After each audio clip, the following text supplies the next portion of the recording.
Welcome to Secrets Revealed, the Holy Bible.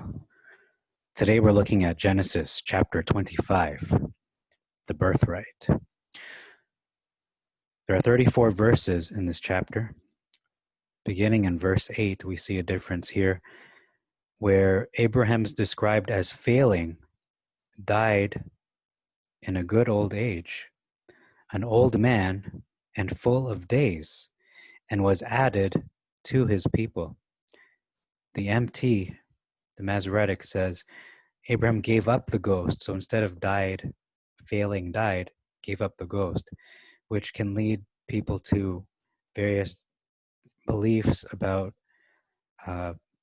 becoming a ghost and going up to heaven, whereas failing and died, resting in the grave, will be the other belief. An old man, full, doesn't say of what, but in brackets it says of years. We read in the Septuagint, it is not in brackets, full of days. Our lives are full of days. And instead of added to his people or his ancestors, his fathers, he was gathered to his people, which one could interpret as when one has died, there is a gathering, like a funeral.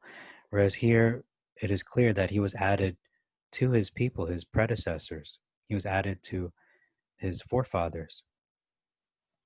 In verse 16, we see here that the sons of Ishmael, regarding the sons of Ishmael, these are their names in their tents and their dwelling. So they lived in tents, and that was their dwelling, the tents.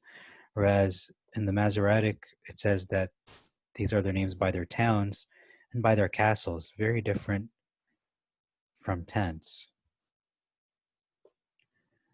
In verse 18, we see here that he dwelt in the presence of all his brethren. This is talking about Ishmael again. So it says that he dwelt in the presence of all his brethren. Whereas we see here, he died. He died in the presence of all his brethren. That's a big difference. One is alive, living and dwelling with, whereas this is him dying. But we can see earlier in verse 17 that his years were 137 years. So yes, he did. In fact, he failed and died and gave up the ghost, whichever translation you're looking at. However, it's talking about he did live in the presence of all his brothers and sisters, where it says here he died in their presence. So very different accounts. Verse 21 says that Isaac prayed to Jehovah concerning his wife, whereas here it says that he entreated Jehovah. It says that Jehovah heard him, whereas here it says that Jehovah was entreated of him, which may imply he may have listened, may have not, but here there's no dispute. He was heard, whereas being entreated I don't believe has the same meaning as someone hearing you. Verse 22, it says, the babes of Rebekah, they leaped within her. Whereas in the Masoretic, it says the children struggled together. So a lot of people, even myself before, I used to imagine two babies wrestling and fighting each other. They're struggling together. They're not struggling together as a team. They're struggling against each other. But here, the Septuagint gives us the plain truth that they leaped within her, because babies do move a lot, and they both leaped within her. That's verse 22. Verse 23, it describes that they are in her belly, whereas here it says they are separated from your bowels.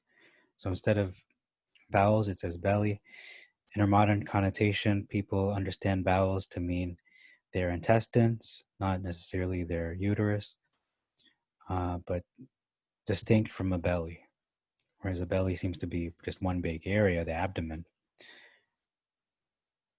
But this may just be an ancient way of saying abdomen or belly.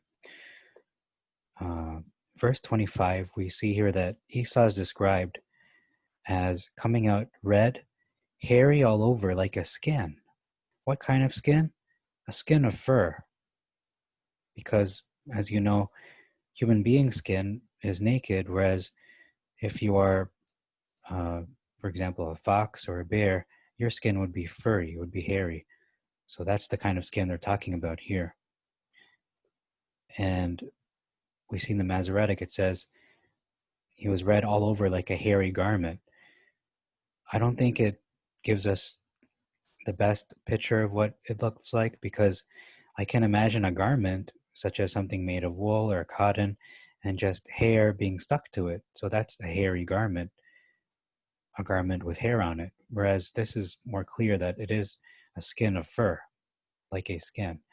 And that explains why later on we're going to see how the father was deceived, Isaac, when his mother, Jacob's mother, placed skins of fur on him, or should I say goat skins, specifically to trick Jacob. Moving forward to verse 27, we see that Esau was described as a man skilled in hunting versus a cunning hunter.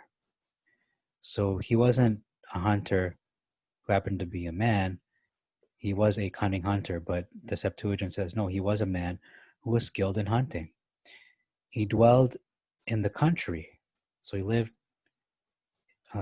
like a farmer, I suppose, in nature, in the wilderness, hunting. Whereas it says here that he was a man of the field. So that can mean crops, that can mean many things, but dwelling in the country is a big difference than in the field. Jacob was a simple man, whereas here it says he was a plain man, but very, very similar anyhow. But this is the difference here. Jacob dwelt in a house. So we picture houses, some made of stone, some made of wood, but here it's described as dwelling in tents.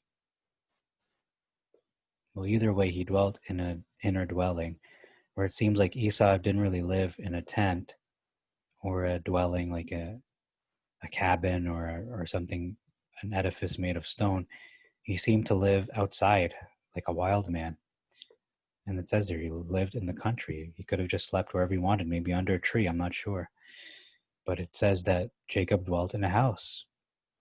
Whereas if Esau did, it wouldn't have made this distinction. It would have said Esau also dwelt in a house. No, he did not dwell in a house. He dwelt in the country.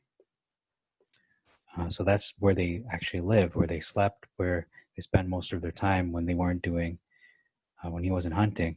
Whereas it says he's a man of the field. It just makes him sound like he's an expert of the field, not where he lives precisely.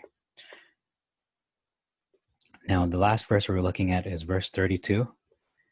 A very important verse. It says here, Esau said, I'm going to die.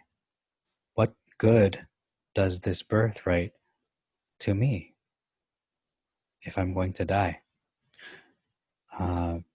It says that in verse 34, he slighted his birthright in the Septuagint. He slighted it. So in comparison to his own life, the birthright wasn't much, so he slighted it. He valued it less, so it was definitely slighted. Whereas in the Masoretic, there's a whole different way to see it. Esau didn't just slight it, he despised it, he hated it. And we see here, he didn't hate it, he didn't despise it, he just, in the echelon of importance, the hierarchy of needs, he said, I'm going to die. I'm going to die. Whereas he says here in 32, I'm at the point to die. So very similar anyhow. But he looked at the short term, the small picture, rather than looking at the big picture or long term plans. And that's a lesson, I think, for a lot of us where we can be discouraged, distracted by the small picture, the short term events that happen in our lives, whether they may be life changing, but they're still short term. They're bumps in the road, but we don't see them like that. We can lose picture of the big picture, the long term plans that our Creator has for us, Jehovah, and we can be distracted, losing sight of what He has promised for us, what we can receive from Him as a reward, the blessings that He has in store for us.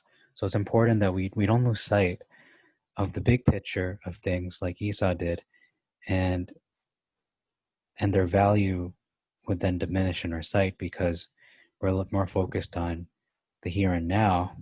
Not that it's not good to be present in the now, but to put more emphasis and more priority and more importance on just today instead of the eternal tomorrow, because that is for eternity, really. I know his birthright was not eternal, but in a way, for his descendants, it in fact was.